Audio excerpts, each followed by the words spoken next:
Hey everyone, and welcome to This Explainer. I am so incredibly excited to dive into today's topic with you. We interact with the physical world constantly, every single second of the day, but we almost never stop to think about the hidden order keeping the whole shebang together. The truth is, behind almost everything we touch, taste, or use, chemistry is secretly working behind the scenes, organizing our everyday lives. And today, we are going to uncover exactly how that works by exploring the fascinating science of mixtures. To get us started, have you ever actually stopped to wonder how we get perfectly white, sweet sugar crystals out of tall, green, muddy sugarcane plants? Or, to jump to a totally different scenario, how doctors can detect a complex disease like malaria using just one tiny drop of blood? I mean, these aren't magic tricks. They are everyday processes made absolutely possible by the science of separating mixtures. So here is our roadmap for today's explainer. We're going to cover the world of mixtures, solutions, and their concentration, calculating solution concentration, the limits of solubility, purifying through crystallization, and finally, the art of distillation. All right, let's jump right into section 1, the world of mixtures. We're going to understand the basics of what makes up our world. Okay, let's dive into this. Broadly speaking, all mixtures fall into two distinct camps based on how their ingredients interact. On one side, we have homogeneous mixtures. These have a totally uniform composition throughout. Think of a perfectly stirred glass of sugar water. It's just as sweet in that very first sip as it is at the bottom of the glass. We also call this a solution. On the flip side, we have heterogeneous mixtures. These have a non-uniform composition. You can literally see the different particles, and over time, they might even settle out entirely. Check this out. On the left, that perfectly clear liquid represents our homogeneous mixture, our solution. Everything is blended flawlessly at a microscopic level. But look at the beaker on the right. That muddy liquid is a classic heterogeneous mixture. You can actually see the heavy, dark particles settling at the bottom over time because, well, they just aren't uniformly mixed in. Moving right along to section 2, solutions and their concentration. This is all about the science of getting the proportions exactly right. To really understand solutions, we just need two quick pieces of vocabulary. The first one is the solute. Put simply, the solute is the stuff that gets dissolved. If you're making sugar water, the sugar is your solute. Easy, right? The second key term is the solvent. The solvent is the substance that actually does the dissolving. So back to our sugar water, the water is the solvent. The solute goes into the solvent and boom, you've got a homogeneous solution. Got it? Awesome. Now here is where it gets incredibly interesting. The exact proportion of solute to solvent matters deeply.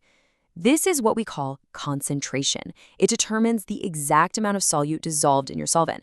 And I promise you this is not just boring academic theory. Getting this exactness right is exactly what allowed the Indian pediatrician, Dr. Dilip Mahalanobis, to formulate the life-saving oral rehydration solution, or ORS. Think about it. If you just throw random amounts of salt and sugar into water, you just end up with gross, salty water. But by using highly specific concentrations, ORS becomes a literal medical miracle. It completely revolutionized rehydration therapy and has saved millions of lives all over the globe. So how do we figure that out? That brings us to section 3, calculating solution concentration.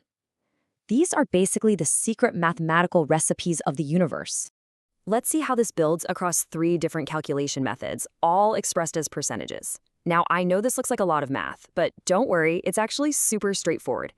First up, we have mass by mass percentage, where you divide the mass of the solute by the total mass of the solution, then multiply by 100. Next is mass by volume percentage, dividing the mass of the solute by the volume of the solution. And finally, volume by volume percentage, which is just dividing the volume of a liquid solute by the total volume of the liquid solution. Let's look at how incredibly practical these actually are in the real world. Take that first formula, mass by mass, or percent M by M.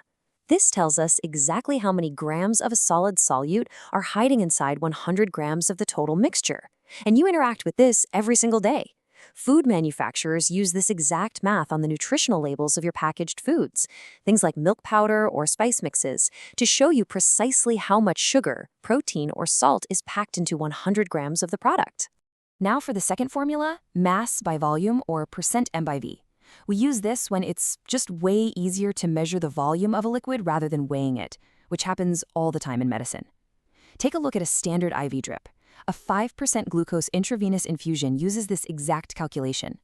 It literally means there are exactly 5 grams of glucose in every 100 milliliters of solution.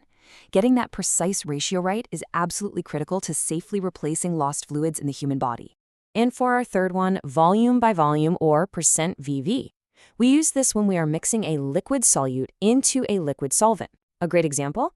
When farmers need to dilute liquid pesticides with water to protect their crops without damaging the environment, they rely entirely on this math. Or, hey, look right in your kitchen pantry. That bottle of white vinegar actually contains 5% VV acetic acid. That means 5 milliliters of pure acetic acid is mixed into every 100 milliliters of the total vinegar solution. All right, let's pivot a bit to section 4, the limits of solubility. What happens when a solution is just completely full? So here's a question. Can we just keep dumping sugar into our water forever? The answer is a hard no. Eventually, you're going to hit a wall, and this brings us to a concept called a saturated solution. Basically, a saturated solution is one that simply cannot dissolve any more solute at a given temperature. If you add more, it's just going to sit there at the bottom like a rock. But notice I specifically said at a given temperature. That is the golden rule here. Heating up a liquid solvent generally increases its superpower to dissolve more solid solute. I mean, think about it. A boiling hot cup of tea can dissolve way more sugar than a freezing cold glass of iced tea, right? Which leads us perfectly into section 5, purifying through crystallization. This is all about creating perfect geometric solids right out of those saturated solutions. Because think about this. If heating a solution lets us pack it absolutely full of solute, what happens when that saturated hot liquid cools back down?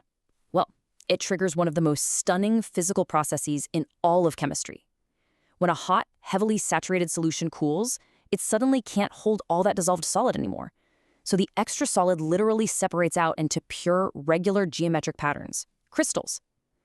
This process is called crystallization, and it's a brilliant way to separate and purify solids. In fact, local communities along the coasts of India have used this exact science for centuries. By boiling concentrated sea brines into a saturated solution, and then letting the water slowly evaporate and cool, they harvest beautifully pure salt crystals, traditionally known as panga or Karkat salt, straight from the ocean. Let's move to our final topic, section 6, the art of distillation.